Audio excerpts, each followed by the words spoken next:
l'obésité, l'activité physique a une place essentielle, mais pour moi, en tant que naturopathe, il faut qu'elle soit couplée à l'alimentation, à l'hydratation, à la gestion émotionnelle, parce que c'est aussi les émotions qui peuvent favoriser une prise de poids. Et en sophrologie, la prise en charge, elle va être pareil, plutôt sur le côté mental, au niveau des troubles du comportement alimentaire d'ailleurs en général. Donc l'idée, c'est d'être plutôt dans de la prévention.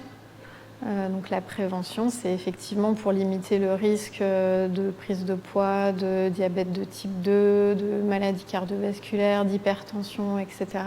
Ça va vraiment être sur les piliers alimentation, activité physique et gestion des émotions qu'on va beaucoup travailler. Plus on est inactif, plus le métabolisme de base reste très très bas. Alors que si on va dynamiser l'organisme, marcher un petit peu plus dans la journée, sortir 2-3 fois dans la journée au lieu de rester derrière son bureau après sa pause déj, rien que ça va aider le métabolisme à se dynamiser et à dépenser plus d'énergie que si on était derrière son bureau. Encore une fois, en privilégiant une activité physique adaptée à la personne, adaptée à son état de santé actuel. Il y a aussi tout l'aspect confiance en soi, image et estime de soi qui va rentrer en jeu et qui a un gros impact sur la prise en charge de l'obésité, des troubles du comportement alimentaire. Donc ça va être un gros axe de travail où on va un petit peu apprendre à renouer avec notre image de nous-mêmes, notre confiance en soi aussi en règle générale, qu'elle ne soit pas forcément tournée que sur le physique, mais sur l'être à part entière, pour pouvoir justement progresser en ce sens et atteindre des objectifs pour le coup physiques et de santé. L'activité physique permet, comme le sommeil, de jouer sur la régulation hormonale aussi. Donc tout ce qui est insuline, je ne sais pas dans quel niveau de détail je peux rentrer, mais on va beaucoup parler de gestion des pics de glycémie. Donc les glucides, quel sucre consommer, à quel moment de la journée, etc.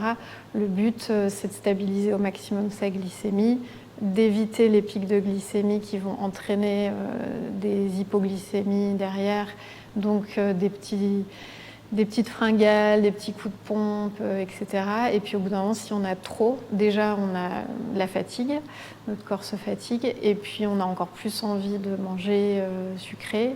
Et en fait, c'est un cercle vicieux, ce qui peut amener au diabète de type 2 et à d'autres pathologies cardiovasculaires. Donc, en fait, tout est lié. Le sport permet de diminuer le stress, de gérer ses émotions. Les émotions permettent de manger de manière différente, plus consciente et plus saine, ou en tout cas en toute conscience. Donc voilà, tout est lié. C'est vraiment les 3 piliers en naturo, l'alimentation, l'activité physique et l'équilibre émotionnel. Donc, ça va permettre de réguler forcément notre prise alimentaire, le sentiment de satiété.